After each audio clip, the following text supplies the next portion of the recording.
नमस्कार दोस्तों, उम्मीद करती हूँ आप लोग सब ठीक होंगे। और आज मैं आपके लिए कुछ नया लेके आई हूँ। एक्चुअली कुछ नया नहीं है, बस यही है कि बहुत ही शुरुआत से शुरू करना है। तो हमारे पास बहुत सारी इंक्वायरीज आती हैं कि क्या आप हमें पढ़ाओगे, हमें बिल्कुल इंग्लिश पढ़नी नहीं आती या बिल्कुल इंग्लिश लिखनी नहीं आती। तो आज मैं आपके लिए बिल्कुल बेसिक, मतलब पहली जो चीज होती है इंग्लिश में, आज हम उससे शुरुआत करने वाले हैं। तो चलिए शुरू करते हैं, ज्यादा इंतजार नहीं आपको कराते हैं।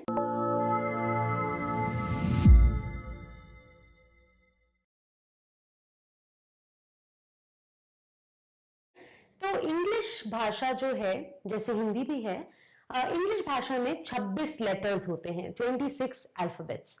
और उन 26 अल्फाबेट्स को हम दो पार्ट में डिवाइड करते हैं। 5 होते हैं वावल्स और 21 होते हैं कॉन्सोनेंट्स। अब वावल्स जैसे स्वर, तो इनकी आवाज से शब्द बनते हैं। तो आप सबको इतना तो जरूर पता होगा, और अगर नहीं भी पता है तो बिल्कुल घबराने की कोई बात नहीं है। तो वावल्स होते हैं 5, आप याद रखिए। ए, ई, आई, ओ, यू। बहुत ही आसान है। ए, ई, आई, ओ, यू। अब मैं इस वीडियो में बाद में आपको बताऊंगी, हर अक्षर की अपनी स्वर भी बताऊंगी कि उनकी क्या ध्वनि है। बट पहले आपके ये सीखना जरूरी है कि 5 वाल होते हैं। अब ये तो आपने समझ लिया। जो कुछ इंग्लिश अक्षरों में बचता है वावल के अलावा, उसको हम कहते हैं कॉन्सोनेंट्स। और वो है हमारे पास 21। तो B, C, D, F, G, H, J, K, L, M, N, P, Q, R, S, T, V, W, X, Y और जेड। मतलब जो वावल्स हमने हटा दिए, उसके अलावा जो हमारे पास अक्षर बचे, वो अक्षर हमारे हो गए कॉन्सोनेंट्स। तो अब इंग्लिश भाषा में जब भी कोई वर्ड्स बनाए जाते हैं, तो वो वर्ड्स इन दो चीजों के कॉम्बिनेशन से ही बनते हैं। आमतौर पर ऐसा नहीं होता कि अकेले कॉन्सोनेंट्स को जोड़ के कोई वर्ड बन जाए। बहुत ही मुश्किल है, बहुत ही रेयर है। बहुत ही हाई लेवल लैंग्वेज में कुछ ही वर्ड्स होते हैं जिनमें कॉन्सोनेंट्स ही होते हैं, बहुत ही कम। हर भाषा में जो स्वर होते हैं, शब्द उन्हीं की आवाज से बनते हैं। तो आप कोई भी शब्द ले लीजिए, सिंपल सा एक शब्द ले लीजिए, बैग, बी ए जी, बैग। तो बी और जी हमने लिया कॉन्सोनेंट से, और ए हमने लिया वाल से। तो जब हमने ये लिया और इसे जोड़ा एक साथ, तभी एक वर्ड मिला। और अगर आप ध्यान दें, बैग, ए या अ की जो साउंड है, उसी से ये वर्ड बनता है। इसीलिए इंग्लिश भाषा में सारे वर्ड्स वावल्स और कॉन्सोनेंट को जोड़ के ही बनते हैं।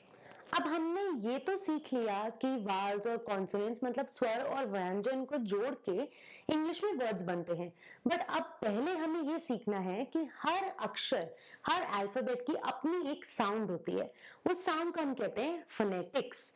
तो आज हम उस साउंड को पहले सीखेंगे, क्योंकि अगर आप उसकी साउंड नहीं सीख पाएंगे तो आगे आपको स्पेलिंग लिखने में या बोलने में बहुत ही प्रॉब्लम होगी। तो चलिए शुरू करते हैं, कोई टाइम वेस्ट नहीं करेंगे। तो पहला है हमारा ए। अब इसको हम कहते हैं ए जब कैपिटल लेटर होता है।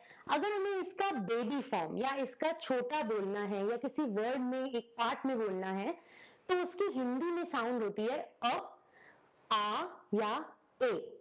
तो ये 3 साउंड्स ए अल्फाबेट यूज करता है।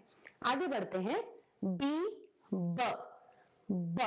तो जब आप अपने होठों को ऐसे करते हैं और बाद में खोलते हैं, वो साउंड है कैपिटल लेटर बी के बेबी की ब। सी, क, क। तो आप अपनी टंग पीछे लेके जाइए और बोलिए क। नेक्स्ट आता है डी, ड, ड। उसके बाद आता है ई। ई की साउंड होती है ए, एलिफेंट, ए। वैसे ही एफ, फ, फ।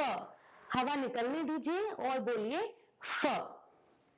अगला है जी, ग, ग। वापस से आपने अपनी टंग को या जीभ को अंदर लिया और बोला ग। फिर आता है ह, ह। हवा बाहर की ओर जाएगी।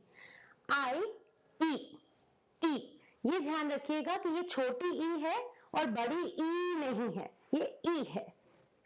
जे, ज, ज।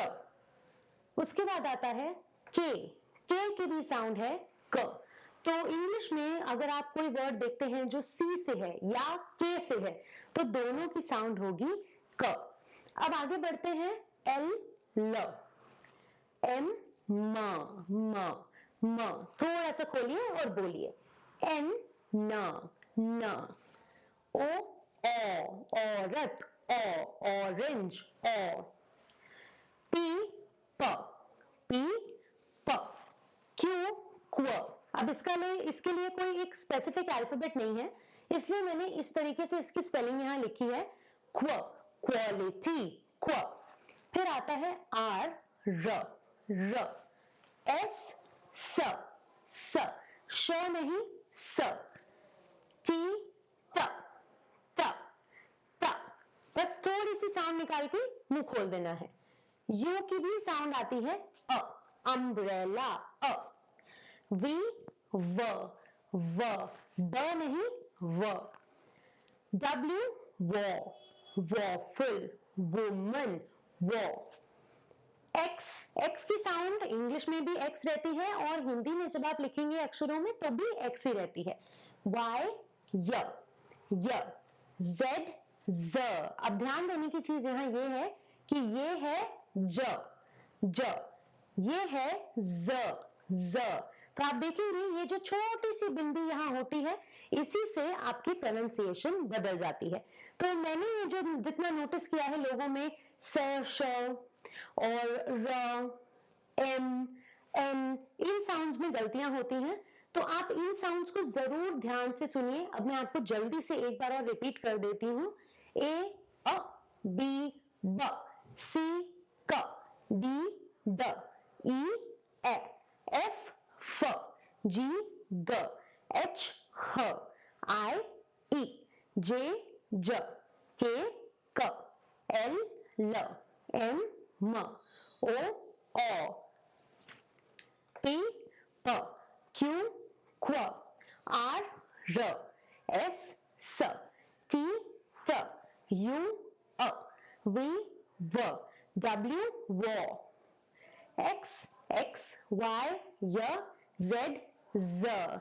जी नहीं है इसकी साउंड। अगर कोई आपको ये कह रहा है कि इसकी साउंड जी है तो नहीं, मैं आपको अगले वीडियोस में बताऊंगी कि जी साउंड कैसे आएगी, तो प्लीज इसको जी मत बोलिए, ये ज है। तो मुझे आशा है कि आज हमने जो छोटी छोटी चीजें पढ़ी, जैसे हमने पढ़ा वावल्स क्या होते हैं, कॉन्सोनेंट्स क्या होते हैं, हर लेटर की क्या साउंड होती है, बहुत छोटा छोटा है मैं जानती हूँ। हो सकता है कई लोग ऑलरेडी इस चीज को जानते भी हों, तो मुझे पता है ये आपको किसी भी तरीके से छोटा दिखाने के लिए या कुछ भी के लिए नहीं है, ये बस आपके सीखने के लिए है। अगर आप एक बिगनर हैं और आप जानना चाहते हैं इंग्लिश के बारे में, तो ये बेसिक सी चीजें, ये छोटी छोटी चीजें आपको जानना बहुत जरूरी है, तभी आप अपनी लैंग्वेज पे काम कर सकते हैं, तभी आप सही तरीके से बात कर सकते हैं। और अगर आप सच में और ज्यादा सीखना चाहते हैं तो ये आपके लिए बहुत अच्छा तरीका है, एक बहुत अच्छा अवसर है, क्योंकि हम ये जो छोटी छोटी चीजें हैं YouTube पे डालेंगे, वीडियो में डालेंगे, कोई पैसे नहीं देने हैं, आप बस अपने लिए सीखिए। जरूरी ये नहीं है कि आप पैसे दें, जरूरी ये है कि आप सीखें, जानें और आपको हमारा जो हम डाल रहे हैं वीडियो वो पसंद आए। मेरा एज ए टीचर सजेशन ये है कि एक छोटी सी नोटबुक रखिए, जो चीजें आपको लिखनी है आप लिखिए, लिख के पढ़ने से बहुत फर्क पड़ता है। साउंड्स को प्रैक्टिस करिए, और अगर आपको कोई डाउट्स हैं, कोई आपको लगता है कि कोई चीज क्लियर नहीं है, हमारे कमेंट्स में लिखिए, हम जरूर वीडियो बनाएंगे उन डाउट्स पे, उन छोटी छोटी चीजों पे। क्योंकि आप ये मत सोचिएगा कि आपके डाउट्स हैं तो कोई बेवकूफी है, नहीं, कोई भी डाउट सिली नहीं होता है, पूछना जरूरी होता है। तो जब तक आप पूछेंगे नहीं तब तक आप सीखेंगे नहीं, और अगर आप सीखेंगे नहीं तो आप इम्प्रूव कैसे करेंगे। इसीलिए मेरा सजेशन आपसे ये है कि खूब इस वीडियो को देखिए। अगर कोई छोटे बच्चे भी हैं घर में तो उनको भी जरूर सुनाइए, क्योंकि सुनने से भी बहुत असर पड़ता है। हमें पता है इतने दिन से सब ऑनलाइन क्लास में हैं, और जो लोगों को शायद मौके या अवसर ही नहीं मिल पाए, उनके लिए भी एक ये बहुत ही अच्छा तरीका होगा। तो आज के लिए इतना ही।